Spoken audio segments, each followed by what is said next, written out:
محمد نبينا بنور هادينا தொடர்ந்து பார்த்து வரக்கூடிய நபி ஸல்லல்லாஹு அலைஹி வஸல்லம் அவருடைய சீராவுல நேற்றைய தினம் 3 தலைப்புகள் பார்த்தோம். ஒன்று ஹைபருடைய யுத்தம், உம்ரத்துல் கதா, முஅத்தா யுத்தம். முஅத்தா யுத்தம் யாருக்கு எதிராக நடந்தது? குறைஷிகளோடையா, ரோமர்களோட. எத்தனை பேர் ரோமர்கள்? 2 லட்சம் ரோமர்களோட முஸ்லிம்கள் எத்தனை பேர்? வெறும் 3000 பேர் மோதி யுத்தம் செஞ்சு முஸ்லிம் படையில், இஸ்லாமிய படையில் வெறும் 12 பேர் மட்டும்தான் ஷஹீதாக்கப்பட்டாங்க. மிகப்பெரியதொரு வெற்றியோட முஸ்லிம்கள் மதீனா திரும்பினாங்க.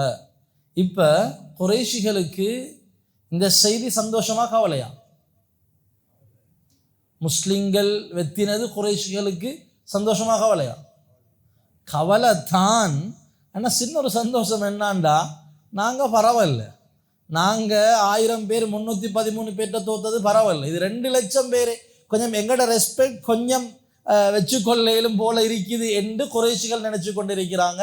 நாங்கள் தோத்ததெல்லாம் இதை வச்சு பார்க்கும் பொழுது தோல்வியே அல்ல என்ற அளவுக்கு குறைஷிகளும் பேசிக்கொண்டிருக்கிறாங்க. முழு உலகமும் மீண்டும் ஒரு தடவை முஸ்லிம்களை பிரமிப்பாக, ஆச்சரியமாக பார்க்குது. மனுஷர்களா இவங்க வெறும் 3000 பேர் போய்த்து, 30,000 அல்ல, வெறும் 3000 பேர் போய்ட்டு 2 லட்சம் பேரோட யுத்தம் செஞ்சு அவங்க தான் பயந்து ஓடினாங்க. இந்த 3000 பேர் பயந்து ஓடி வரல. இவ்வளோ இந்த முஸ்லிம்கள் எப்படி மனிதர்களாக வாழ்றாங்க என்று முழு உலகமும் திரும்பி பார்க்குது. ஆனால் போன காரியம் நடக்க இல்லை. ஸல்லல்லாஹு அலைஹி வஸல்லம் எதுக்கு அனுப்பினாங்க படையை? தூதரை கொலை செஞ்ச அந்த அவனை கொலை செய்யத்தான் அனுப்பின. அவன் இஸ்லாத்தின் பக்கம் அழைக்கத்தான் அனுப்பின. ஆனால் அந்த சப்ஜெக்ட் நடக்கல. அதை விடவும் நல்ல ஒரு நலவு நடந்திருக்குது. என்னாண்டா, முழு உலகமும் முஸ்லிம்களோட ஒரு ரெஸ்பெக்டோட முஸ்லிம்களை பார்க்குறாங்க.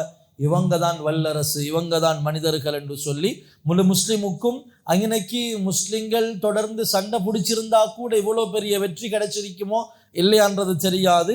ஆனால் ரோமர்கள் பயந்தோடினாங்க. மிகப்பெரியதொரு புகழ் உலகம் முழுக்க முஸ்லிம்களுக்கு கிடைச்சிது. இப்போ அரேபியர்களோட உள்ளத்தில் முஸ்லிம்களை பற்றி பெரிய ஒரு அச்சம், குறைஷிகளுக்கும் மற்றவங்களுக்கும் பெருமச்சம். இது லேசிப்பட்ட படையல்ல, 2 லட்சம் பேரை தோற்கடிச்சிருக்கிறாங்க. ரோமர்கள் தான் அந்த காலத்தினுடைய வல்லரசு, சூப்பர் பவர். இப்போ ரோமர்களுக்கு வரி செலுத்தி கொண்டிருந்த அந்த சின்ன சின்ன அரச அந்த சபையெல்லாம் என்ன செஞ்சிச்சுது, இதுக்கு பிறகு உங்களுக்கு நாங்கள் வரி செலுத்துறதுல எந்த விதமான அர்த்தமும் இல்லை, நீங்கள் வல்லரசு அல்ல, இப்போ முஸ்லிம்கள் தான் வல்லரசு, எனவே நாங்கள் இதுக்கு பிறகு உங்களுக்கு வரி செலுத்த மாட்டோம், நாங்கள் முஸ்லிம் மதீனாவுடைய அந்த கவர்மெண்ட்டுக்கு தான் நாங்கள் வரி செலுத்துவோம் என்று சொல்லி நிறைய சிற்றரசுகள் எல்லாம் ரோமர்கள்ட்ட இருந்து பிரிஞ்சு முஸ்லிம்கள்கிட்ட வந்து என்ன செஞ்சாங்க, ஒப்பந்தம் செஞ்சு கொண்டாங்க. ஹைர். இப்போ நாங்கள் வருவோம். ஹிஜ்ரி 6 ஹுதைபியாவுடைய உடன்படிக்கை நடந்துச்சு. ஹுதைபியாவுடைய உடன்படிக்கையில் முக்கியமான எத்தனை அம்சங்கள் இருந்துச்சு? 4 விஷயம். ஒன்று என்ன, ரசூலுல்லாஹ் திரும்பி போயிட்டுறணும், நெக்ஸ்ட் இயர் தான் வரணும். அதை முஸ்லிம்கள் ஃபாலோ பண்ணினாங்க. அடுத்த முறை போய்த்து உம்ரா செஞ்சாங்க. 2வது 10 வருஷ காலம் சமாதானம், யுத்தம் செய்கிறது இல்லை, அதையும் முஸ்லிம்கள் பேணி வந்தாங்க. 3வது மக்காலிருந்து யாரும் இஸ்லாத்தை ஏற்று மதீனாக்கு வந்தால் திருப்பி அனுப்பணும், அங்கிருந்து வந்தால் நாங்கள் அனுப்ப மாட்டோம். அந்த பிரச்சனையும் முடிஞ்சிச்சு தானே. அபூ பஷீர் ரலியல்லாஹு அன்ஹு வந்து அவர் கடலோரமாக போய்த்து அவர் கென்சியை செட் பண்ணி அதுவும் முடிஞ்சிருச்சு. 4வது முஸ்லிம்களோட சேர்றவங்க சேரலாம், குறைஷிகளோட சேர்றவங்க சேரலாம். முஸ்லிம்களோட சேர்ந்தது யாரு? ஹுஸா, கீழே இங்கிலீஷில் போட்டிருக்கிறேன். குறைஷிகளோட சேர்ந்தது யாரு? பனு பக்ர். பனு பக்ர் முஸ்லிம்களா? இல்லை. ஹுஸா முஸ்லிம்களா? இல்லை. 2 சாராரு முஸ்லிம்கள் கிடையாது. இவங்க தான் மெயின் காரணம். ஃபத்ஹு மக்காவுக்கு முக்கியமான காரணம் இவங்க தான். ஃபத்ஹு மக்காவுக்கு முக்கியமான காரணம் ஹுதைபியா. ஹுதைபியாவுடைய உடன்படிக்கையின் பிரகாரம் ஹுஸாக்கள் முஸ்லிம்களோடையும் பனு பக்ர் கூட்டத்தினர் குறைஷிகளோடையும் சேர்ந்திருக்கிறாங்க. இது எப்போ ஹுதைபியா உடன்படிக்கை? ஹிஜ்ரி 6. ஹிஜ்ரி 7 நேற்று பார்த்தோம். இன்றைக்கு ஹிஜ்ரி 8வது வருஷம் ஷாபான் மாதம். இந்த பனு பக்ர் கோத்திரத்தினர்கள் அன்றைக்கும் சொன்னேன், இந்த ரெண்டு கூட்டமும் இதுக்கு முந்தைய சண்டை பிடிச்சு கொண்டிருந்த கூட்டங்கள். இவங்க ரெண்டு பேரும் ஒரு சாராருக்கு ஒப்பந்தம் செஞ்சாங்களாம். ஹிஜ்ரி 8 ஷாபான் மாதம் வார நேரம் பனு பக்ர் கோத்திரத்தினர் என்ன செஞ்சாங்க, இப்ப சண்டை பிடிக்காம ஈக்கல இவங்களுக்கு 2 வருஷம் ஒரு மாதிரி கட்டுப்படுத்திட்டு இருந்தாங்க. ஹுசா கோத்திரத்தினர்கள் முஸ்லிம்கள் சார்பாக கையெழுத்திட்டவங்க இப்ப ஆயுதங்கள் ஒன்றும் தூக்கிட்டு தலைமாறில்லே. 10 வருஷம் முஸ்லிம்களும் ஃப்ரீ, குறைஷிகளும் ஃப்ரீ. முஸ்லிம்கள் சார்பாக சிக்னேச் பண்ணின ஹுசாவும் ஃப்ரீ, குறைஷிகள் சார்பாக சிக்னேச் பண்ணின பனு பக்ர் எல்லாரும் ஃப்ரீ, எந்த யுத்தமும் இல்லை. எனவே பனு ஹுசாக்கள் எந்த ஆயுதங்களும் இல்லாம ஒரு தோட்டத்துடைய கிணத்தடியில பேசி கொண்டிருக்கும் பொழுது இந்த மாறு செஞ்சாங்க. யாரு? பனு பக்ர் பெய்த்து அடின்னு அடிச்சாங்க. ஏன்னா அவங்க ஆயுதங்கள் வச்சு கொண்டிருக்கல. இவங்க திட்டமிட்டு போயிட்டு பழைய கோவத்துக்கு பழைய கடனை கொடுக்கணும் என்று சொல்லி இந்த 10 வருஷ போர் நிறுத்தம் என்றதுக்கு சிக்னேச் பண்ணிருக்கத்தக்கன பனு பக்ர் கோத்தினத்தினர்கள் என்ன செஞ்சாங்க, பனு ஹுசாக்கு போய்த்து அடிச்சாங்க. அடிச்சதுல சில பேர் பனு ஹுசாஆல அவங்க எதிர்பார்க்கல தானே, சில பேர் கொல்லப்பட்டாங்க. இன்னும் சில பேர் ஒரு மாதிரி தடுத்து என்ன செஞ்சாங்க, அப்படி பெக் அடிச்சு எங்க போயிட்டாங்க, ஹரத்துடைய போர்டர் உள்ளுக்கு போயிட்டாங்க. ஹரத்துடைய போர்டர் உள்ளுக்கு போனா கொலை செய்யலுமா? இயலாது. ஹைர், ஏன்னா நாங்க அன்றைக்கும் பார்த்தோம், ஹரத்துடைய எல்லையுள்ளுக்கு போனா என்ன செய்யலாது.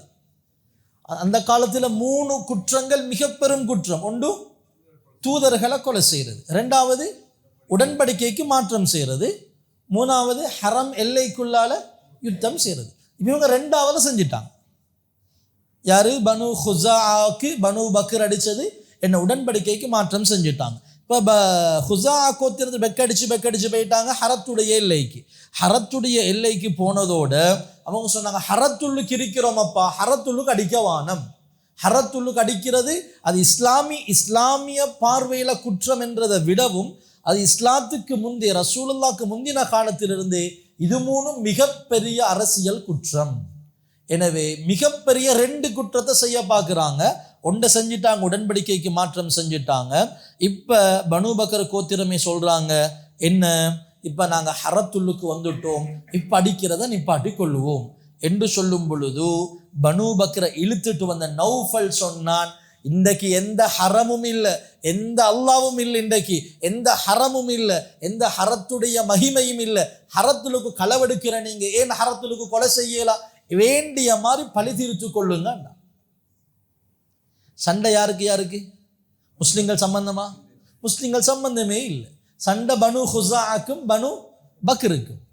இவங்கட விஷயத்துல தான் சூரா தௌபாவுல மைக் பிடிச்சி பேசினாங்களே, கண்ட இடத்துல கொள்ள சொல்லி குர்ஆன் சொல்லிக்குதுண்டு. எங்களுக்கு இறங்கல்லவாப்பா, எங்களுக்குண்டா முஸ்லிம்களை இன்னைக்கு யாரும் அநியாயம் செய்யப்படல. அநியாயம் செய்யப்பட்ட 2 பேரும் யாரு? பனு பக்ர் பனு ஹுசா. 2 சாராரும் முஸ்லிம்கள் இல்லை. ஆனா உடன்படிக்கைக்கு மாற்றம் செஞ்சாங்க.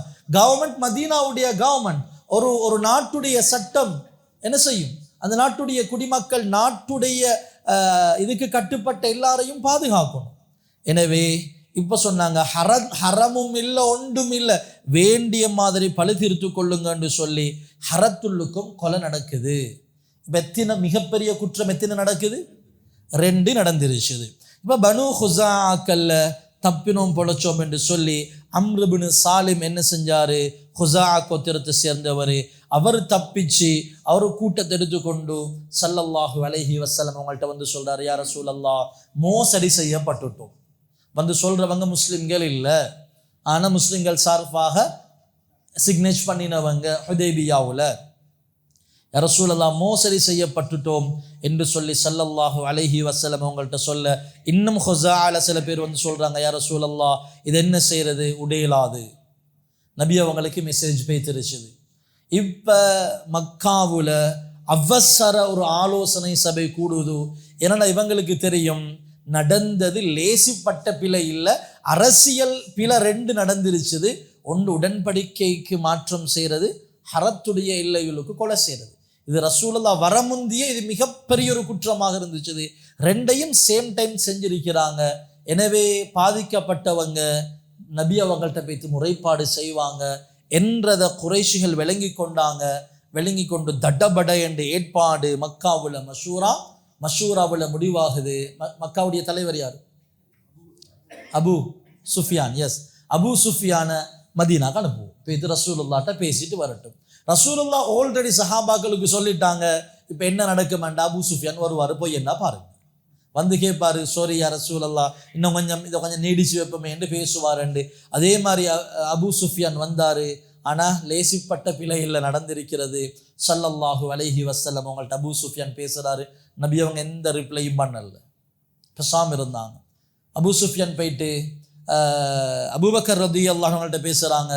அபூபக்கர் சொன்னாங்க, எனக்கு ஒன்றும் செய்யலை, நீங்கள் செஞ்சது பெரிய தவறு. உமர் ரலியல்லாஹு அன்ஹுங்கள்ட்ட போயிட்டு பேசுகிறாங்க. உமர் ரலியல்லாஹு அன்ஹு சொன்னாங்க, என்கிட்ட இந்த குச்சி மட்டும்தானே இருக்குது, இதால் சண்டை பிடிக்கல மாட்டா, இதால் சண்டை பிடிப்பேன்னு உடனே நீங்கள் அவ்வளோ பிழையான வேலை செஞ்சிருக்கிறீங்க. அலி ரலியல்லாஹு அன்ஹுங்கள்ட்ட போயிட்டு பேசுங்க, அவங்களும் ஒரு ரிப்ளையும் கொடுக்கல. இந்த டைமில் தான் நாங்கள் அன்றைக்கு பார்த்தோமே, மகள்ட வீட்டுக்கு போகிற, யார் மகள், ரசூலுல்லா முடிச்சுக்கிற ரசூலுல்லாட வைஃப் உம்மு ஹபீபா ரம்லா, அவங்க வீட்டுக்கு போயிட்டு உட்கார பார்க்கும் பொழுது டக்குன்னு போர்வை எடுப்பாவே, ரசூலுல்லாவுடைய விரிப்பு உனக்கு உட்கார இயலாது, வாப்பதான், ஆனால் ரசூலுல்லாட விரிப்பு நீங்கள் முஷ்ரிக்காக இருக்கிறீங்க, உங்களுக்கு உட்கார இயலாது. இப்போ அபு சுஃபியான் செய்ய வழியில் பசாமல் திரும்பி போயிட்டாரு. என்ன செய்கிறேன்னு விளங்குது இல்லை. இப்போ மக்காவில் கேட்குறாங்க, அபு சுஃபியான் என்ன செஞ்சீங்க? ஒன்றும் நடக்கலை, பேசி பார்த்தேன், வழிக்கு வார மாதிரி இல்லை என்று சொல்லி அபு சுஃபியான் சொல்லிட்டாரு. இப்போ என்ன செய்கிறன்றது விளங்குது இல்லை. எல்லாரும் தடமாறி கொண்டிருக்கிறாங்க மக்காவில். இப்போ ஸல்லல்லாஹு அலைஹி வஸல்லம் சொன்னாங்க, நாங்கள் இப்போ செய்ய வழியில் முஸ்லிம்கள் சார்பாக இதில் கலந்து கொண்டவங்க மிகப்பெரிய பாதிப்பளவில் பாதிக்கப்பட்டிருக்கிறாங்க, எனவே இதை உடையலாது.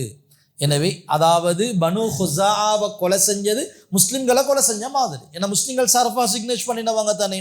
ஸல்லல்லாஹு அலைஹி வஸல்லம் மக்காவுக்கு படையெடுக்கிறதுக்காக ரெடியாவினாங்க, துஆ செஞ்சாங்க, யா அல்லாஹ் மக்காவுக்கு போயிட்டு சேரும் வரைக்கும் நாங்கள் மக்காவுக்கு வாரோம் என்ற செய்தியை அவங்களுக்கு தெரியப்படுத்திடாதே யா அல்லாஹ் என்று ஸல்லல்லாஹு அலைஹி வஸல்லம் துஆ செஞ்சுட்டு என்ன செஞ்சாங்க, ஒரு சின்ன படையொன்றை வேறொரு சைடுக்கு அனுப்பினாங்க.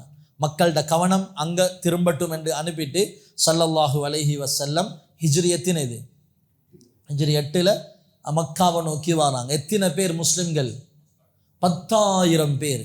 ஹுதைபியா உடன்படிக்கை ஹிஜ்ரி 6 ஹுதைபியா உடன்படிக்கை செய்ய நேரம் டோட்டல் முஸ்லிம்களே 3000. 2 வருஷத்துல 10,000க்கு வந்துடுச்சுது. ஸல்லல்லாஹு அலைஹி வஸல்லம் போனா இந்த செய்தி யாரும் மக்காவுக்கு தெரியக்கூடாது என்று ரசூலுல்லாஹ் பயந்தாங்க. ஆனால் திடீரென்று அல்லாஹு தஆலா நபிக்கு வஹி அறிவிச்சான்.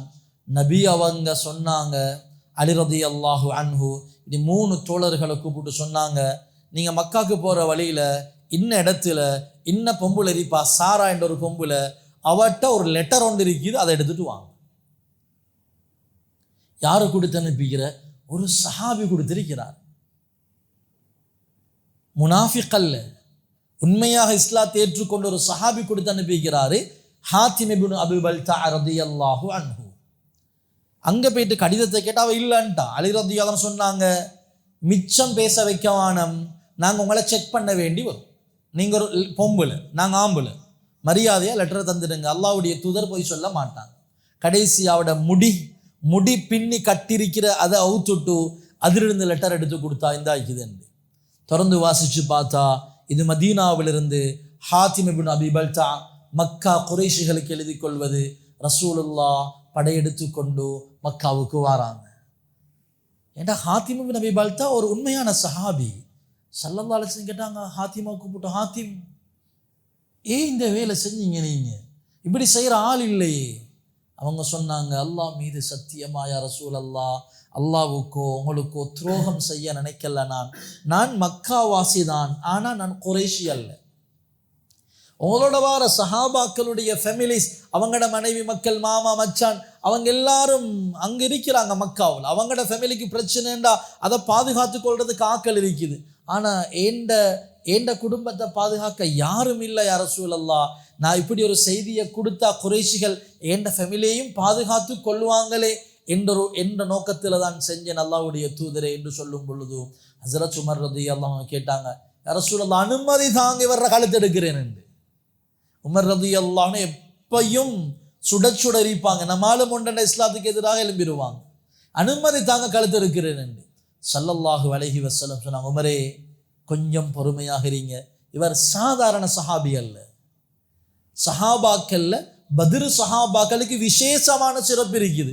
ஸல்லல்லாஹு அலைஹி வஸல்லம் சொன்னாங்க, உமரே உங்களுக்கு தெரியாதா, அல்லாஹு தஆலா பத்ருடைய சஹாபாக்களை பார்த்து சொன்னான், இஅமலு மா ஷி'தும், நீங்க வேண்டியதை செஞ்சு கொள்ளுங்க, கஃபர்து லக்கும், நான் உங்களை மன்னிப்பேன். யாருக்கு? ஏன்னா பத்ர் ஒரு இக்கட்டான சந்தர்ப்பத்தில் நடந்தது தானே, யுத்தம் என்று போகலை. பத்ருடைய சஹாபாக்களுக்கு அல்லாஹ் சொல்றான், இஅமலு மா ஷி'தும், வேண்டியதை செஞ்சு கொள்ளுங்க, வகத் கஃபர்து லக்கும், நான் உங்களை மன்னிச்சிட்டேன். நபி அவங்க சொன்னாங்க, உமரே சபர், ஏனண்டா இவர் சாதாரண சஹாபி அல்ல, பத்ர் சஹாபி என்றதோட உமர் ரலியல்லாஹு அன்ஹு கண்ணால கண்ணீர் வடிக்கிறாங்க. அவசரப்பட்ட ஒரு பத்ர் சஹாபிய விஷயத்துல நான் பேசிட்டனே என்று சொல்லி உமர் ரலியல்லாஹு அன்ஹு கவலைப்படுறாங்க. ஹிஜ்ரி 8 ரமதான் மாதம், ஹிஜ்ரி 8 ரமதான் மாதம் புறப்பத்துல ஸல்லல்லாஹு அலைஹி வஸல்லம் 10,000 சஹாபாக்களோட மதீனாவை நோக்கி போறாங்க. போயிட்டு கொண்டிருக்கும் பொழுது நபியுடைய பெரியப்பா அப்பாஸ் ரலியல்லாஹு அன்ஹு, இதுவரைக்கும் அவர் இஸ்லாத்தில் இருக்கிறாரா? இல்லை. இப்பதான் அவர் மக்காலிருந்து ஃபெமிலியோடு இஸ்லாத்தை ஏற்றுக்கொண்டு அவர் மதீனாக்கு வர பயணம். இடையில ரசூலுல்லாவை சந்திச்சியா, ரசூலல்லாஹ் உங்களை நோக்கி தான் வந்தேன் என்று சொல்லி ஸல்லல்லாஹு அலைஹி வஸல்லம் அவங்களோட சேர்ந்து கொள்றாங்க. ஸல்லல்லாஹு அலைஹி வஸல்லம் படையை கூட்டிட்டு போய்த்து மர்ருல் லஹ்ரான் என்ற இடத்துல, நோன்பு தானே, ரமலான் தானே, மர்ருல் லஹ்ரான் என்ற இடத்துல நோன்பை திறந்துட்டு அங்கனைக்கே தங்குறதுக்கு ஏற்பாடு செஞ்சுட்டு ஸல்லல்லாஹு அலைஹி வஸல்லம் சொன்னாங்க, ஒவ்வொருத்தரும் ஒவ்வொரு நெருப்பு மூட்டுங்க. மொத்தம் எத்தனை நெருப்பு? 10,000 நெருப்பு, பெரிய ஒரு பிரகாசம். இப்ப நபி ஸல்லல்லாஹு அலைஹி வஸல்லம் அவங்கட இஸ்லாத்தை ஏற்றுக்கொண்டு வந்தாரு யாரு? அப்பாஸ் ரலியல்லாஹு அன்ஹு. அவங்க ரசூலுல்லாஹ்வுடைய கழுதையில சுற்றி கொண்டிருக்கும் பொழுது அங்க ஒருத்தர் தடமாறிட்டு இருக்கிறாரு. யாரண்டு போயிட்டு பார்த்தா அபூ சுஃபியான். யாரண்டு போயிட்டு பார்த்தா அவருக்கு என்ன செய்யறேன்னு விளங்குது இல்லை. என்ன எப்படியும் தெரியும், முஸ்லிம்கள் வருவாங்க, வந்தா எங்களுக்கு திருப்பி சண்டை பிடிக்கலாம், வந்தா இனி ஒன்றில்லைன்ட்டு செஞ்சுட்டு போயிட்டுருவாங்க. அபூ சுஃபியான் தடமாறி கொண்டிருக்கிறாரு. அப்பாஸ் ரலியல்லாஹு அன்ஹு, அபூ சுஃபியானே ஏறு கழுதையில, நான் உன்னை ரசூலுல்லாஹ்ட்ட கூட்டிட்டு போறேன் என்று அபூ சுஃபியான அப்பாஸ் ரலியல்லாஹு கூட்டிட்டு போறாங்க. ஒவ்வொருத்தரும் கேட்குறாங்க, யாரை ஏற்றிட்டு போறீங்க, யாரை ஏற்றிட்டு போறீங்கன்னு சொல்லி. உமர் ரலியல்லாஹு பிடிச்சிட்டாங்க. போறது அபூ சுஃபியான். அபூ சுஃபியானே நல்ல ஒரு மாட்டு இருக்கிறீங்க, இப்பதான் எந்த உடன்படிக்கையும் இல்லையே, எல்லாத்தையும் முறிச்சிட்டீங்களே நீங்க, இப்ப நீங்க தனியா மாட்டிருக்கிறீங்க, சும்முட மாட்டேன் என்று சொல்லி அப்பாஸ் ரலியல்லாஹு சொன்னாங்க, உமரே கொஞ்சம் பொறுங்க வாப்பா, நான் என்னுடைய பொறுப்புல கூட்டிட்டு போறேன். ஸல்லல்லாஹு அலைஹி வஸல்லம் கூடாரத்துள்ளுக்கும் இவங்க போறதோட உமர் ரலியல்லாஹு அவங்க போயிட்டாங்க. யா ரசூலல்லாஹ் அனுமதி தாங்க, வந்திருக்கிறாரு, நான் இவரை வெற்றேன் என்று சொல்லி. அப்ப அப்பாஸ் ரலியல்லாஹு சொன்னாங்க, அல்லாஹ்வுடைய தூதரே, இவருக்கு நான் அடைக்கலம் கொடுத்து கூட்டிட்டு வந்திருக்கிறேன், கொலை செய்ய இயலாது. நபி அவங்க சொன்னாங்க, சரி இவரை கூட்டிட்டு போயிட்டு உங்களோட டென்ட்ல படுக்க வைங்க, நாளை காலையில கூட்டிட்டு வாங்க. அடுத்த நாள் காலையில அபூ சுஃபியான் வரையும் ஸல்லல்லாஹு அலைஹி வஸல்லம் கேட்டாங்க, அபூ சுஃபியானே, இன்னமா உங்களுக்கு விளங்குதில்லை நான் அல்லாஹ்வுடைய தூதர் என்று, இவ்வளோ நடந்துருச்சுது, இவ்வளோ தோல்விகளை சந்திச்ச பிறகு உங்களுக்கு இப்ப கூட விளங்குது இல்லையா வாப்பா, இப்ப கூட உங்களோட கல்பு துறப்படுவது இல்லையா என்று அபூ சுஃபியான்ட்ட கேட்கும். அபூ சுஃபியான் சொன்னாரு, நீங்க நல்லதைத்தான் சொல்றீங்க, உங்களோட சேர்ந்திருக்கிறவங்க எல்லாம் நல்லா தான் நடந்து கொள்றாங்க, நீங்க எதையும் தேவைக்கில்லாத எதையும் சொல்றீங்க இல்லை, ஆனாலும் எனக்கு ஒரு சின்ன ஒரு டவுட் ஒன்று இருக்கத்தான் செய்து என்று சொல்லி அபூ சுஃபியான் சொல்றாரு. இப்ப நபி ஸல்லல்லாஹு அலைஹி வஸல்லம் என்னது ஹிஜ்ரி 8ஆம் ஆண்டு ரமதான் 17வது இரவு அந்த இடத்திலிருந்து காலையில போகும் பொழுது 17வது நாள் ஹத்முல் ஜபல் என்ற இடத்துல நபி அவங்க சொன்னாங்க, அபூ சுஃபியானை நிப்பாட்டுங்க இன்னைக்கு. அப்பாஸ் ரலியல்லாஹு அன்ஹு சொன்னாங்க, அபூ சுஃபியானை இன்னைக்கு நிப்பாட்டுங்க, இந்த இஸ்லாமிய பட அவரை தாண்டி போறதை அவர் பார்க்கட்டும் என்று சொல்லி. அபூ சுஃபியான் இப்ப யுத்தம் செய்யற மைண்ட் செட்ல இல்லை, எப்படி சரி பேசி கெஞ்சி கதறி சமாதானமாக போறதுக்கு தான் ரெடி. ஏனண்டா தவறு யாருடைய முழு தவறும் அவர்களுடைய தலையில தான், குறைஷிகளுடைய. இப்ப பனூ பக்கர் அடிச்சது மட்டும் இல்லை, பனூ பக்கருக்கு 1000 கொடுத்து உதவி செஞ்சதும் குறைஷிகள். இந்த அடிச்சது நைட்ல குறைஷிகள் என்ன செஞ்சாங்க, நல்லா அடிங்கண்டு ஆயுதமும் கொடுத்து உதவினாங்க, கொஞ்சம் குறைஷிகளும் சேர்ந்து அடிச்சாங்க. எனவே மன்னிக்க முடியாத பில அபூ சுஃபியான் தடுமாறி கொண்டிருக்கிறாரு. ஹத்முல் ஜபல் என்ற இடத்துல அபூ சுஃபியானை நிற்க வச்சு இஸ்லாமிய படைகள் அப்படி கடந்து போகுது. இப்போ அப்பாஸ் ரலியல்லாஹு அன்ஹு சொன்னாங்க, அபூ சுஃபியானே இப்போ சரி போயிட்டு மக்காவில் அறிவிப்பு செய், எல்லாரும் பதுங்கி கொள்ள சொல்லி ரசூலுல்லாஹ்வுடைய படை வருவது. எனவே அல்லாஹ்வுடைய தூதர் சொன்னாங்க, அபூ சுஃபியான் வீட்டில் யார் யாரெல்லாம் இருக்கிறாங்களோ அவங்களுக்கு அடைக்கலம் ஒன்றும் செய்ய மாட்டேன். யார் யாரெல்லாம் ஹரத்துல்லுக்கு போகிறாங்களோ அவங்களுக்கும் மன்னிப்பு இருக்குது. யார் யாரெல்லாம் அவங்களோட வீட்டை லாக் பண்ணி கொள்கிறாங்களோ அவங்களுக்கு மன்னிப்பு இருக்குதுண்டு அல்லாஹ்வுடைய தூதர் சொன்னாங்க. எனவே அபூ சுஃபியான் ஓடி போய்த்து அறிவிப்பு செய். அபூ சுஃபியான் மக்காவில் ஓடி போயிட்டு அறிவிப்பு செய்கிறாரு, எல்லாரும் உங்களோட வீடுகளை மூடிக்கொள்ளுங்க, வீடுகளை மூடிக்கொண்டா அவங்களுக்கு மன்னிப்பு இருக்குது, ஹரத்துக்கு போனால் மன்னிப்பு இருக்குது, அபூ சுஃபியான் ஆகிய ஏண்டு வீட்டுக்கு வந்தா நுழைஞ்சு கொண்டா மன்னிப்பு இருக்குது என்று சொல்லி அபூ சுஃபியான் மக்காவில் போயிட்டு அறிவிப்பு செய்கிறார்.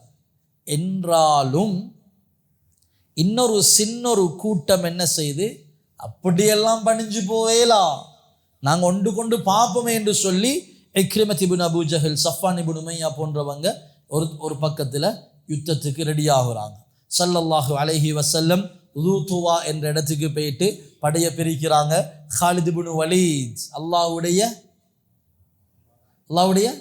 வால், அரபுல சைஃபுல்லா, காலித் இப்னு வலீத் ரலியல்லாஹு அன்ஹு அவங்களோட தலைமையில் நபி அவங்க ஒரு குரூப் அனுப்புகிறாங்க. நீங்கள் மக்காவுடைய கீழ் என்ட்ரன்ஸால் போயிட்டு சஃபால வெயிட் பண்ணுங்க நான் வரும் வரைக்கும் என்று சொல்லி இன்னொரு படைக்கு ஜுபைர் இப்னுல் அவ்வாம் ரலியல்லாஹு அன்ஹு அவங்களை நியமிச்சு, நீங்கள் மேல் பக்கமாக போயிட்டு நீங்கள் இந்த இடத்துல ஹஜ்ஜுன் என்ற இடத்துல வெயிட் பண்ணுங்க நான் வரும் வரைக்கும், யாரோடையும் சண்டை பிடிக்கவான, மீறி வந்தால் சண்டை பிடிங்க உங்களை பாதுகாத்து கொள்றதுக்கு. இப்போ காலித் இப்னு வலீத் ரலியல்லாஹு அன்ஹு போன பக்கத்தில் தான் நான் ஏற்கனவே சொன்ன இக்ரிமா, சஃப்வான் இப்னு உமையா போன்றவங்க யுத்தம் சின்னொரு தாக்குதல் நடக்குது, அதிலையும் ஏலாத மட்டுக்கும் பயந்து ஓடிட்டாங்க. இப்போ ரெண்டு படைகளும் ஸல்லல்லாஹு அலைஹி வஸல்லம் சொன்ன இடத்துல நிற்கிறாங்க. நபி ஸல்லல்லாஹு அலைஹி வஸல்லம் அன்சாரிகள் முஹாஜிர்கள் சூழ இந்த மக்காவுள்ளுக்கு ஸல்லல்லாஹு அலைஹி வஸல்லம் போகிறாங்க. எப்படியான மக்கா? இவர் சூனியக்காரன், இவர் பைத்தியக்காரர், இவருக்கு ஜின் பிடிச்சிருக்குது, இவருக்கு ஷைத்தான் பிடிச்சிருக்குது, இவர் கல்லெடுத்து அடித்தவங்க, இவங்களை தொலை விடாம கழுத்து நசுக்கினவங்க, முகத்தில் எச்சு துப்பின அந்த மக்கா. அதே நேரம் ஸல்லல்லாஹு அலைஹி வஸல்லம் அவங்களோட வீட்டை சுற்றி கொலை திட்டம் போட்ட அந்த மக்காவுள்ளுக்கு ஸல்லல்லாஹு அலைஹி வஸல்லம் அல்லாஹு அக்பர் தக்பீர் முழக்கத்தோட 10,000 சஹாபாக்களோட எல்லாரும் வான பொழக்குது தக்பீர் சத்தம். ஸல்லல்லாஹு அலைஹி வஸல்லம் மக்காவிலிருந்து வெளியேறும் பொழுதுதான் இரவு நேரம், நிசப்தம், சைலண்டான டைமில் யாருக்கும் தெரியாமல் வெளியே வந்தாங்க. உள்ளுக்கு போகும் பொழுது யாருக்கும் தெரியாமல் போகல, பட்ட பகல்ல தக்பீர் முழக்கத்தோட 10,000 பேரோட எந்த விதமான சண்டையும் இல்லாமல் அவங்க சைலண்டாக இருக்க ஸல்லல்லாஹு அலைஹி வஸல்லம் அப்படி மக்காவுள்ளுக்கு என்டர் ஆகுறாங்க. அல்லாஹு அக்பர் தக்பீர் முழக்கத்தோட. இப்போ ஸல்லல்லாஹு அலைஹி வஸல்லம் அங்கே போயிட்டு ஹஜருல் அஸ்வத் கல்ல, நாங்கள் இப்போ உள்ள காபாவை யோசிக்க வானம், பழைய அந்த அந்த அந்த நேரத்து பாலைவனத்து காபாவை யோசிங்க. ஸல்லல்லாஹு அலைஹி வஸல்லம் ஹஜருல் அஸ்வதை முத்தமிட்டுட்டு அப்படி தவாஃபை தொடங்குறாங்க. எல்லா குறைஷிகளும் நடுநடுங்கி போயிட்டு இருக்கிறாங்க. என்ன நடக்கும் என்று தெரியும். நாங்கள் கொடுத்த அவங்களுக்கு கொடுத்த தண்டனைகள், அவங்களுக்கு கொடுத்த கரைச்சல் லேசிப்பட்ட கரைச்சல்கள் இல்லை. ரசூலுல்லாஹ் என்ன செய்வாங்கன்னு தெரியா என்று நடுங்கி கொண்டிருக்கிறாங்க. ஸல்லல்லாஹு அலைஹி வஸல்லம் யாரு கட்டின காபா? அதை மறந்துடக்கூடாது. இப்ராஹிம் அலைஹிஸ்ஸலாம் கட்டின காபாவை ஸல்லல்லாஹு அலைஹி வஸல்லம் தவாஃப் செய்யும் பொழுது அவங்களோட நபி ஸல்லல்லாஹு அலைஹி வஸல்லம் அவங்களோட கையில் இருந்த அந்த வில்லால காபாவை சுற்றி இருந்த 360 சிலைகளையும் இழுத்து தட்டி உடைக்கிறாங்க. எல்லா குறைஷிகளும் சப்சுப்பென்று சத்தம் இல்லாமல் பார்த்து கொண்டிருக்கிறாங்க. வகுல் ஜா அல் ஹக்கு வஸஹகல் பாத்தில், அசத்தியம் சத்தியம் வந்தது, அசத்தியம் அழிஞ்சிருச்சது என்ற சூரா இஸ்ராவினுடைய ஆயத்தை ஓதிக்கொண்டு ஸல்லல்லாஹு அலைஹி வஸல்லம் 360 சிலைகளையும் உடைச்சிட்டு கஅபாவுடைய சாவியை ஸல்லல்லாஹு அலைஹி வஸல்லம் உஸ்மான் இப்னு தல்ஹாட் இருந்து வாங்கிட்டு வர சொல்லி நபி அவங்க உள்ளுக்கு போனாங்க. உள்ளுக்கு போயிட்டு பார்த்தா கஅபா உள்ளுக்கு பலகையால் செஞ்ச ஒரு புறாவுடைய சிலை ஒன்று இருக்குது. அதையும் எடுத்து வீசினாங்க. கஅபாவுடைய உச்சுவர்களில் இப்ராஹிம் அலைஹிஸ்ஸலாமும் இஸ்மாயில் அலைஹிஸ்ஸலாமும் குறி பார்த்து கொண்டிருக்கிற மாதிரி ஒரு பிக்சரை வரைஞ்சி வச்சிருக்கிறாங்க. இவங்க அம்பால குறி பார்க்குற மாதிரி, அதாவது அந்த சிலைகளுக்கு முன்னால குறி பார்க்குற மாதிரி வரைஞ்சி வச்சிருந்தாங்க. ஸல்லல்லாஹு அலைஹி வஸல்லம் பதுவா செஞ்சாங்க, இப்ராஹிம் அலைஹிஸ்ஸலாம் ஒரு நாளும் இந்த வேலை செய்யல, இதை வரைஞ்சவன் நாசமாகட்டும் என்று சொல்லி ஸல்லல்லாஹு அலைஹி வஸல்லம் அதையும் அழிக்க வச்சாங்க. ஃபுல் கஅபா க்ளீனாக விரிச்சுது. ஸல்லல்லாஹு அலைஹி வஸல்லம் கஅபாவுக்குள்ளால 2 ரக்காத் தொழுதுட்டு அந்த கஅபாவுடைய கதவை திறந்து அப்படி பிடிச்சி நிற்கிறாங்க. முழு குறைஷிகளும் அந்த மஸ்ஜிதுல் ஹராம்ல அப்படி சத்தம் இல்லாமல் வந்து கொஞ்சம் தூரமாக நின்று வரிசையாக நின்று கொண்டிருக்கிறாங்க. ரசூலுல்லாஹ் என்ன செய்ய போறாங்க? நபி ஸல்லல்லாஹு அலைஹி வஸல்லம் அந்த கஅபாவுடைய வாசல்ல நின்று கொண்டு ஒரு பயான் செஞ்சாங்க. லா இலாஹ இல்லல்லாஹ் வஹ்தஹு லா ஷரீக லா, அல்லாஹ்வை தவிர வேறு நாயன் இல்லை, அவனுக்கு எந்த இணையும் இல்லை, அவன் வாக்களிச்சதை நிறைவேற்றிட்டான், அவனுடைய அடியார்களுக்கு உதவி செஞ்சான், அவனுடைய படைதான் தனிய வென்றுச்சுது என்று சொல்லிட்டு நபி அவங்க சொன்னாங்க, குறைஷி கூட்டமே, அறியாமை காலத்தில் நீங்கள் செஞ்சதெல்லாம் அந்த மூடத்தனமான பழக்க வழக்கங்கள், முன்னோர்களை பெயரை சொல்லி நீங்கள் பெருமடித்தது எல்லாம் இண்டையோட அல்லாஹ் நீக்கிட்டான், எல்லாம் முடிஞ்சிருச்சுது என்று சொல்லி ஸல்லல்லாஹு அலைஹி வஸல்லம் கஅபாவுடைய வாசல்ல இருந்து பயான் செஞ்சு போட்டு நபி அவங்க சொன்னாங்க, இன்றைய நாள் அது பழி வாங்கும் நாள் அல்ல. நபி அவங்களுக்கு பழி வாங்க இயலும் தானே, பழி வாங்குறதுக்குரிய முழு ரைட்ஸும் இருக்குது தானே, முழு ரைட்ஸும் இருக்குது. பழைய பிரச்சனைக்கு பழி வாங்காட்டி இப்ப நடந்த யுத்தத்துக்கு திருப்பி வெளுவெளுவென்று வெளிக்கேளுமே. நபி அவங்க சொன்னாங்க, நான் பழி வாங்குறேன் இல்லை. ஒவ்வொரு யுத்தத்திலையும் ரசூலுல்லாஹ் போயிட்டு தானாக போயிட்டு சண்டை கிழக்கல்லையே, வந்ததை பாதுகாத்தாங்க. நபி அவங்க சொன்னாங்க, இன்றைக்கு யாருக்கும் எந்த விதமான பழி வாங்கும் நாள் அல்ல, பழிக்கப்படாது, எல்லாருக்கும் மன்னிப்பு மன்னிப்பு மன்னிப்பு வழங்கலாம் என்று சொல்லி நபி ஸல்லல்லாஹு அலைஹி வஸல்லம் அவங்க எல்லாருக்கும் பொது மன்னிப்பு கொடுத்துட்டு கஅபாவுடைய சாவியை உஸ்மான் இப்னு தல்ஹாட்டை கொடுத்து சொன்னாங்க, இது உங்களோட பரம்பரையாக இது உங்களோட பரம்பரையிலே இருக்கட்டும் என்று சொல்லி ஸல்லல்லாஹு அலைஹி வஸல்லம் சொன்னாங்க. இப்போ லுஹருடைய தொழுகையுடைய நேரம் வரும் பொழுது ஸல்லல்லாஹு அலைஹி வஸல்லம் சொன்னாங்க, அதான் சொல்லட்டும். யாரு அதான் சொல்றது? பிலால். யாரு? ஹபஷி, உமையாட அடிமை, கருப்பினத்தை சேர்ந்தவர், உமையாவுடைய அடிமை. கஅபாவுக்கு மேலே ஏறணும், தோள் கொடுக்கிறதெல்லாம் யாரு? ஹஸரத் அபூபக்கரும் ஹஸரத் உமரும். தோளால வெள்ளையானவங்க, அவங்க மக்காவுடைய அவங்க போன் மக்கால தான் அவங்களோட சிட்டிசன்ஷிப். ஆனால் பிலால் ஒரு அடிமையாக இருந்து உரிமை விடப்பட்டவர், இனத்தால் கருப்பானவர், அவங்களுக்கு தோல் கொடுக்கிறதெல்லாம் அரபிகள். பிலால் ஏண்ட கையில் ஏறுங்க, பிலால் ஏண்ட தோல் ஏறுங்க என்று சொல்லி ஹஸரத் பிலால் ரலியல்லாஹு அன்ஹு அந்த கஅபாவுக்கு மேலே ஏறி அதான் சொல்றாங்க. குறைஷிகள் எல்லாரும் கேட்டுட்டு எந்த விதமான எதிர்ப்பும் இல்லை, எந்த விதமான பேச்சும் பேசல. ஸல்லல்லாஹு அலைஹி வஸல்லம் உம்மு ஹானி ரலியல்லாஹு அன்ஹா அவங்களுடைய வீட்டில் குளிச்சுட்டு இந்த சந்தோஷத்தில் 8 ரக்காத் தொழுவுறாங்க. ஆனாலும் ஸல்லல்லாஹு அலைஹி வஸல்லம் குறிப்பிட்ட சிலரை மட்டும், கொடுங்காஃபிர்களை மட்டும் கொலை செய்யுமாறு ஸல்லல்லாஹு அலைஹி வஸல்லம் சொன்னாங்க. அதுலேயும் கொஞ்சம் பேர் இஸ்லாத்துக்கு வராங்க, சில பேர் கொல்லப்படுறாங்க. கொல்லப்பட வேண்டிய லிஸ்ட்ல இருந்தவங்க தான் வஹ்ஷி. இவர் யாரு? ஹம்ஸா ரலியல்லாஹு அன்ஹு அவங்கள கொலை செஞ்சவர். அல்ஹம்துலில்லாஹ், வஹ்ஷி இஸ்லாத்துக்கு வாராரு. ஹம்ஸா ஈரலை சப்பி துப்பினது யாரு? ஹிந்தா. அல்ஹம்துலில்லாஹ், ஹிந்தாவும் இஸ்லாத்துல்லுக்கு வாராங்க. இதுக்கு பின்னால சஃப்வான் இப்னு உமையவை தேடி நாள் இல்லை. ஆள் ஓடின ஓட்டம் ஜித்தாக்கு போறதுக்கு ஓடிட்டாரு, மக்காவை தாண்டி. ஒருத்தர் பேத்து கூட்டிட்டு வராரு, இல்லை அல்லாஹ்வுடைய தூதர்ட்ட நான் பேசுறேன், வாங்க வாங்க. ரசூலுல்லாவுக்கு எதிராக யுத்தம் செஞ்சவர். நபி அவங்கள்ட்ட வந்து சொன்னார், யா ரசூலுல்லாஹ், எனக்கு 2 மாதம் டைம் தாங்களே, நான் இஸ்லாத்துக்கு வரதா இல்லையான்னு யோசிக்கிறேன். நபி அவங்க சொன்னாங்க, 2 மாதம் என்ன 4 மாதம் எடுத்துக்கோவாப்பா, கொஞ்ச நாள்ல இஸ்லாத்துக்கு வந்துட்டார். யாரு? சஃப்வான் இப்னு உமையா, ஃபதாலத் இப்னு உமைர், இப்படி பெரும் குறைஷிகள் எல்லாம் இஸ்லாத்துள்ளுக்கு வந்துட்டாங்க. இப்போ மதீனா வாசிகளுக்கு ஒரு கவலை, பயம். அடே ரசூலுல்லாஹ் பிறந்த ஊருக்கு அல்லாஹ் திருப்பி கொடுத்துட்டான், ரசூலுல்லாஹ்க்கு விருப்பமான இடம், ரசூலுல்லாஹ் இங்கேயே தங்கிடுவாங்களோ, எங்களை விட்டுடுவாங்களோ என்று பேசிக்கொள்கிற செய்தி நபி அவங்களுக்கு போகுது.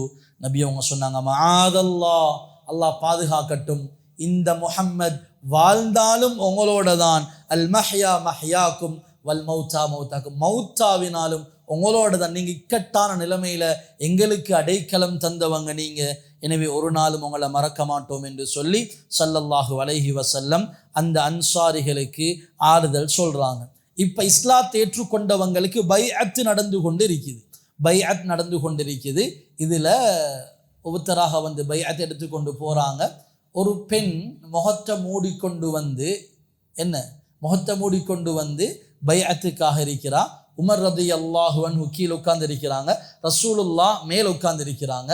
ரசூலுல்லாஹ் சொல்றது உமர் ரலியல்லாஹு அன்ஹு தான் என்ன செய்யறாங்க, இவங்களுக்கு ஒவ்வொருத்தருக்காக சொல்றாங்க பைஅத் செய்யறதுக்கு. இப்போ மக்காவுக்கு இஸ்லாத்தை ஏற்றுக்கொண்டவங்களுக்கு இதுக்கு பிறகு நாங்கள் திருட மாட்டோம், கொலை செய்ய மாட்டோம், இணை வைக்க மாட்டோம் என்று. இப்போ இந்த பெண் முகத்தை மூடிக்கொண்டு வந்து இருக்கிறான். நபி அவங்க கேட்டாங்க, பெண்ணே நீ ஹிந்தா தானே?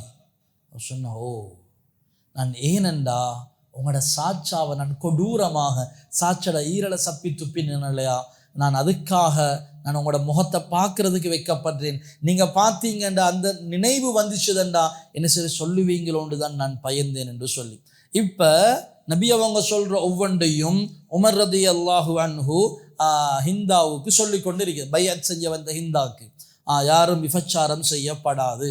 ஹிந்தா ஒவ்வொன்றுக்கும் ரிப்ளை பண்ணுறா, யா ரசூலல்லாஹ் சுதந்திரமான பெண், நான் விபச்சாரம் செய்வேனா? அதுக்கு பிறகு நபி அவங்க சொன்னாங்க, ஹிந்தா குழந்தைகளை கொலை செய்யக்கூடாது. இப்போ ஹிந்தா சொன்னா, யா ரசூலல்லாஹ் குழந்தைகளை நாங்கள் யாரும் கொலை செய்யலை, ஹிந்தாட மகனுண்டு பத்ரில் மௌத்தாகிருந்த. ஹிந்தா சொன்னா, நாங்கள் நல்லா தான் வளர்த்தோம் யா ரசூலல்லாஹ், நீங்கள் தான் பத்ரில் கொலை செஞ்சு போட்டீங்கன்னு. உமர் ரலியல்லாஹு அன்ஹு உட்கார்ந்த மாதிரி நெத்தி நிலத்துல பற்றளவுக்கு சிரிச்சாங்களா உமர் ரலியல்லாஹு அன்ஹு. ஹிந்தா இந்த டைம்ல இதை பேசி கொண்டிருக்கிறாவே என்று சொல்லி. இப்போ ஹிந்தாவும் பைஅத் செஞ்சுட்டு இஸ்லாம் ஆகிடுறான். இதுக்கு பின்னால ஹிந்தா வீட்டுக்கு போயிட்டு அவ வணங்கி கொண்டிருந்த சிலைகளுக்கு பதுவா செஞ்சா, இவ்வளவு காலம் எங்களை ஏமாத்தி போட்டீங்களே, நீங்க தான் கடவுள் என்று நம்பி வந்தோமே, நாங்க உங்கள்கிட்ட தான் தேவையெல்லாம் முன் வச்சோமே, எல்லாம் முடிஞ்சு போச்சு போங்க என்று சொல்லி ஹிந்தா ஒவ்வொன்றா எடுத்து கீழே அடிச்சு அந்த சிலைகளை ஹிந்தா என்ன செய்யறான், உடைக்கிறான். மக்காவுடைய பெரும் தலையெல்லாம், குறைஷிகளுடைய பெரும் தலையெல்லாம் என்ன செய்து இஸ்லாத்துல்லுக்கு வந்து சேர்ந்து கொண்டிருக்கிறாங்க. ஸல்லல்லாஹு அலைஹி வஸல்லம் மக்காவில் எத்தனை நாள் இருந்தாங்க? 19 நாள் இருந்தாங்க. 19 நாளும் என்ன செஞ்சாங்க? தஅவத் செஞ்சாங்க. ஹரத்துடைய போர்டரை புதுப்பிக்கிற விஷயத்தில் ஈடுபட்டாங்க. பெரும் சிலைகள், லாத் மனாத் உஸ்ஸா என்ற பெரும் சிலை நிறுவி இருந்த இடங்களில் போயிட்டு சஹாபாக்கள் அனுப்பி ஸல்லல்லாஹு அலைஹி வஸல்லம் அதெல்லாம் உடைக்க வைக்கிறாங்க. இப்போ குறைஷிகளே இஸ்லாத்தை ஏற்றுக்கொண்டாங்க. ரசூலுல்லாஹ் பொய்யண்ட, பைத்தியக்காரன், சூனியக்காரன், கவிஞன், ஜின் பிடிச்சிக்குதண்ட, கொலை செஞ்ச, அடிச்சு வரட்டின, இப்போ அந்த குறைஷிகளே இஸ்லாத்துக்கு வந்துட்டாங்க. அப்படி என்றால் இஸ்லாம் ஒரு ஒரு உண்மையான மார்க்கமாகத்தான் இருக்கும் என்று இப்போ அக்கம் பக்கத்தில் உள்ள நாடுகள் இருந்தெல்லாம் கூட்டமாக வராங்க. எதுக்கு? இஸ்லாத்தை ஏற்றுக்கொள்றதுக்கு. நான் அன்றைக்கு ஒரு தூண் ஒன்று காட்டினேன், அபு லுபாபா ரதியல்லாஹு கட்டி வைக்கப்பட்ட தூண். ஆதிஹி உஸ்துவானத் அபி லுபாபா. இதே மாதிரி மஸ்ஜித் நபவில ஒயிட் கார்பெட் ஏரியால போனா பாருங்க, இன்னொரு தூண் இருக்குது, ஹாதிஹி உஸ்துவானத்துல் வுஃபூத் என்று. அதாவது இப்படி நபியவங்களை சந்திக்க வர கூட்டத்துக்கு ஸல்லல்லாஹு அலைஹி வஸல்லம் அந்த பிலர் கொடுத்திருந்தாங்க. அன்னைக்கு தான் ஸல்லல்லாஹு அலைஹி வஸல்லம் இருந்து பேசுவாங்க. இதைத்தான் அல்லாஹு தஆலா இதா ஜாஅ நஸ்ருல்லாஹி வல் ஃபத்ஹ், அல்லாஹ்வுடைய உதவியும் வெற்றியும் வந்துருச்சதண்டா, ஒரு ஐத்தன்னாச மக்களை நீங்க பார்ப்பீங்க, யதுகுலூன ஃபீ தீனில்லாஹி அஃப்வாஜ, கூட்டமாக வருவாங்க. அல்ஹம்துலில்லாஹ், கூட்டமாக இஸ்லாத்துக்கு வராங்க. இந்த வெற்றியின் மூலம் வானத்தில் உள்ள மலக்குமார்களும் சந்தோஷப்பட்டாங்க, மகிழ்ச்சி அடைஞ்சாங்க. இந்த பூமியே மக்காவுடைய வெற்றியின் மூலம் பிரகாசம் அடைஞ்சிச்சுது. மீண்டும் ஒரு தடவை முஸ்லிம்களையும் காபாவையும் நோக்கி முழு உலகத்துடைய பார்வையையும் என்ன செய்யுது? இஸ்லாம் இழுக்குது. இதுதான் ஃபத்ஹு மக்கா. ஸல்லல்லாஹு அலைஹி வஸல்லம் அவர்களுடைய வயதத்தின ஹிஜ்ரி 8 59 60வது ஸல்லல்லாஹு அலைஹி வஸல்லம் அவங்களோட வயது. எத்தனை வயசுல மௌத்து நபி அவங்க? 63 வயதுல மௌத்து. இன்ஷா அல்லாஹ் நாளைய தினம் நாங்கள் தபூக் யுத்தம் ஹுனைன் இருக்குது, மக்காவுடைய வெற்றியோட வந்த ஹுனைன், அங்கால தபூக், அதுக்கு அங்கால ஹஜ்ஜத்துல் விதா. இன்ஷா அல்லாஹ் சனிக்கிழமை ஸல்லல்லாஹு அலைஹி வஸல்லம் அவர்களுடைய வஃபாத்தோட இன்ஷா அல்லாஹ் சீராவுடைய வகுப்பு முடிவு பெறும். எனவே அல்லாஹு தாலா தொடர்ந்தும் சீராவை முழுமையாக படித்து அன்பு நபி ஸல்லல்லாஹு அலைஹி வஸல்லம் அவர்களினுடைய முஹப்பத்தை, அல்லாஹு ரப்புல் ஆலமீன் அவர்களுடைய முஹப்பத்தையும் இஸ்லாத்தை சரியாக விளங்கி கொள்ளக்கூடிய தன்மையையும் அல்லாஹு ரப்புல் ஆலமீன் நம் அனைவருக்கும் நஸீபாக்குவானாக. சுப்ஹானல்லாஹி வ பிஹம்திஹி சுப்ஹானக அல்லாஹும்ம வ பிஹம்திக அஷ்ஹது அன் லா இலாஹ இல்லா அன்த அஸ்தக்ஃபிருக வ அத்தூபு இலைக். ஸல்லல்லாஹு அலா முஹம்மத் ஸல்லல்லாஹு அலைஹி வஸல்லம். ஸல்லல்லாஹு அலா முஹம்மத் ஸல்லல்லாஹு அலைஹி வஸல்லம். ஸல்லல்லாஹு அலா முஹம்மத். யா ரப்பி ஸல்லி